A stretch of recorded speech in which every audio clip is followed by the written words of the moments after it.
Selamat pagi dan selamat sejahtera kepada Sir Adri dan rakan-rakan sekalian. Nama saya Turendran dan saya akan membentangkan definisi pembangunan lestari dan pembinaan peradaban. Pembangunan lestari membawa maksud pembangunan atau kemajuan dengan pemeliharaan dan pemeliharaan alam sekitar daripada musnah. Pemeliharaan pula membawa maksud membaik pulih sumber-sumber alam sekitar seperti air, hutan, tenaga, udara, mineral dan lain-lain yang telah diguna tanpa membiarkan sumber-sumber itu pupus. Pemeliharaan pula meliputi aspek penjagaan dan perlindungan untuk mengekalkan sumber-sumber semula jadi daripada diterokai dengan rakus oleh manusia. Idea pembangunan lestari dibentuk berdasarkan konsep dan prinsip pembangunan secara berterusan dan bermatlamat untuk memenuhi keperluan masa kini tanpa menjejaskan keupayaan generasi akan datang. Seterusnya, kita akan lihat pembinaan peradaban dari aspek bahasa. Dalam bahasa Inggeris, civilization paling meluas digunakan bagi merujuk kepada istilah peradaban atau tamadun. Civilize merujuk kepada memperbaiki tingkah laku yang kasar atau kurang sopan, menjinakkan in English to tame dan menyelaraskan mengikut keperluan masyarakat. Mengikut bahasa Latin pula, civitas yang membawa maksud city atau bandar. Dalam bahasa Greek, peradaban merujuk kepada perkataan kei, nomos dan kei melion. Nomos merujuk kepada malaikat yang membawa undang-undang yang dihamparkan ke hadapan manusia untuk membawa keamanan dan keselamatan kepada manusia. Kemilion pula bererti khazanah atau harta yang disimpan. Soal penempatan undang-undang dan harta diberi penekanan bagi menjelaskan maksud peradaban dalam bahasa Greek. Dalam Islam pula, peradaban dikaitkan dengan perkataan umran, adab dan dinun atau dainun. Umran membawa makna harta, kawasan yang didiami, berkembang subur dan maju, perhimpunan, melawat dan hidup berpanjangan. Istilah adab pula merujuk kepada jemputan ke suatu majlis. Dainun membawa maksud kepatuhan, penyerahan, cara hidup, pinjaman, hakim atau pemerintahan Madinah. Dan akhir sekali dalam bahasa Cina pula, peradaban disebut Wen Ming. Wen merujuk kepada keindahan, kelembutan, keelokan atau budi pekerti. Ming pula merujuk kepada cahaya atau kecerahan. Bahasa Cina memberi penekanan kepada unsur-unsur yang baik, menghormati amalan tradisi dan bertindak secara tradisional. Okey, kita masuk pada tujuan dan kepentingan pembangunan lestari. Untuk tujuan pembangunan lestari, untuk memastikan bahawa kebutuhan manusia saat ini dapat dipenuhi tanpa mengorbankan kemampuan generasi masa depan.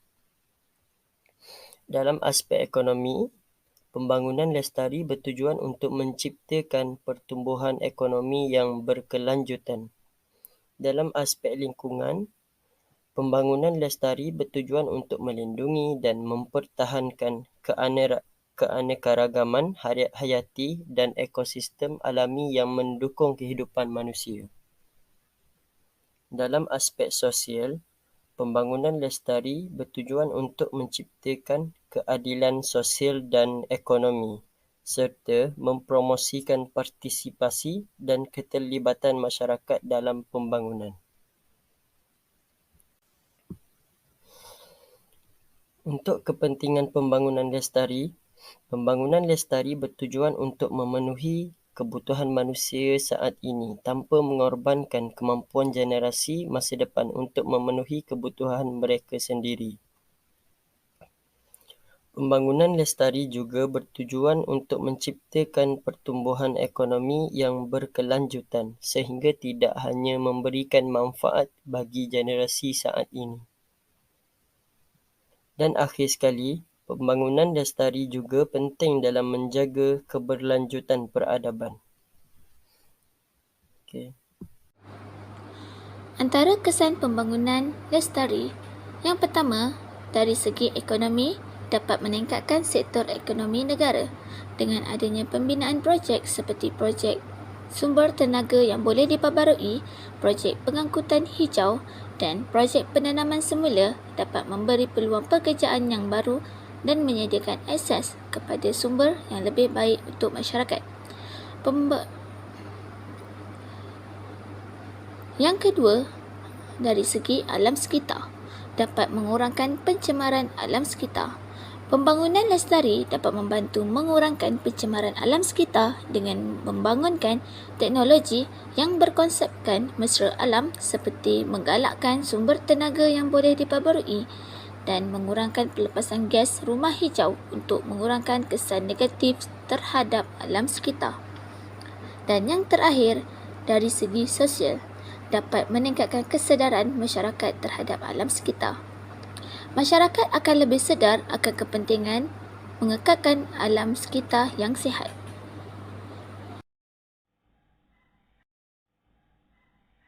Salam sejahtera kepada saya Aji, nama saya Eli. Saya akan teruskan slide seterusnya. Kesan-kesan penjajahan terhadap Malaysia. Kita mempunyai dua jenis kesan, iaitu kesan positif dan kesan negatif. Dari segi kesan positif, kita dapat melihat dari segi infrastruktur, penjajahan telah membawa pembangunan infrastruktur seperti jalan raya, jabatan, rel kereta api dan lapangan terbang yang membawa kemajuan ekonomi kepada Malaysia. Dari segi pentadbiran pula, penjajahan juga telah membawa sistem pentadbiran yang lebih efisien ke Malaysia yang telah membantu meningkatkan tadbir urus negara secara berkesan.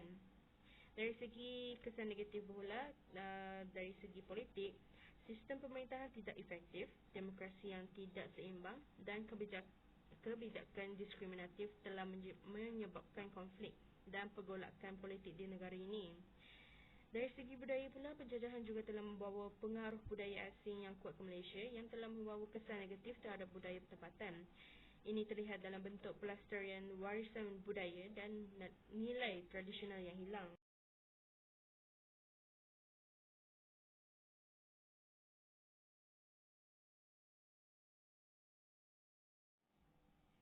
Seterusnya kita mempunyai 3 contoh kesan penjajahan.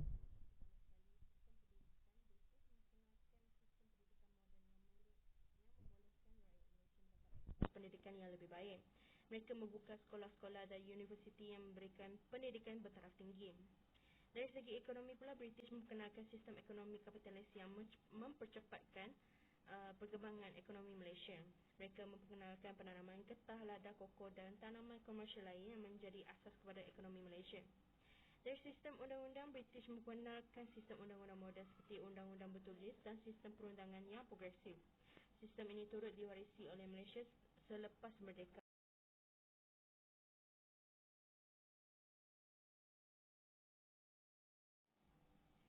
Seterusnya kita mempunyai 3 contoh kesan penjajahan.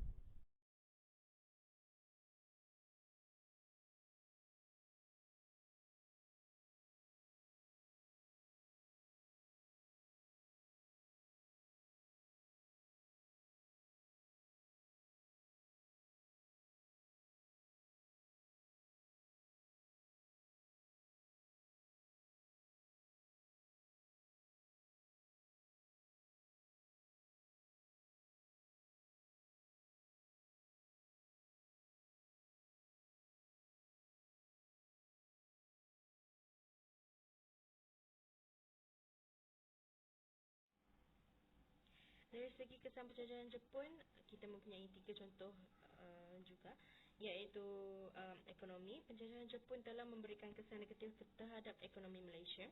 Mereka mengambil semua bahan mentah dan sumber kekayaan. Dari segi kesan penjajahan Jepun, kita mempunyai 3 contoh juga, iaitu ekonomi. Penjajahan Jepun telah memberikan kesan negatif terhadap ekonomi Malaysia. Mereka mengambil semua bahan mentah dan sumber kekayaan Malaysia untuk kepentingan sendiri, meninggalkan ekonomi Malaysia dalam keadaan yang teruk. Seterusnya, kebudayaan. Penjajahan Jepun mempengaruhi budaya Malaysia dengan memperkenalkan kebudayaan Jepun.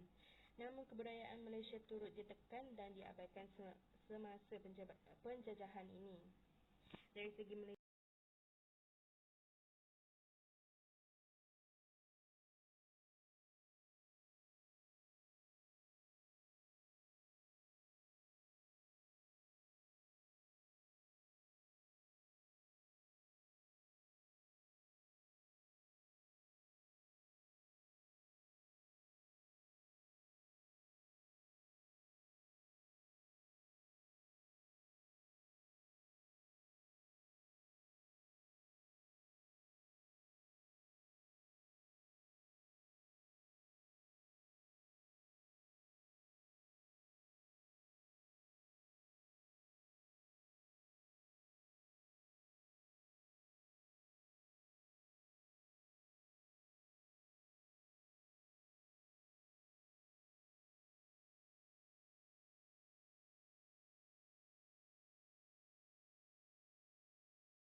Kesimpulannya, keterlestarian, etika dan peradaban adalah suatu yang penting dan mesti dipertahankan. Hal ini kerana dalam konteks Malaysia, keterlestarian itu banyak bergantung kepada akar dan tradisi yang telah terbina sejak ratusan tahun yang lalu.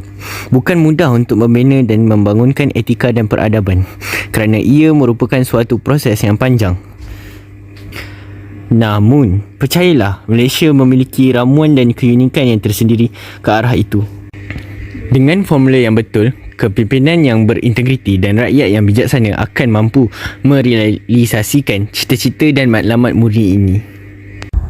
Sekian, terima kasih daripada kami.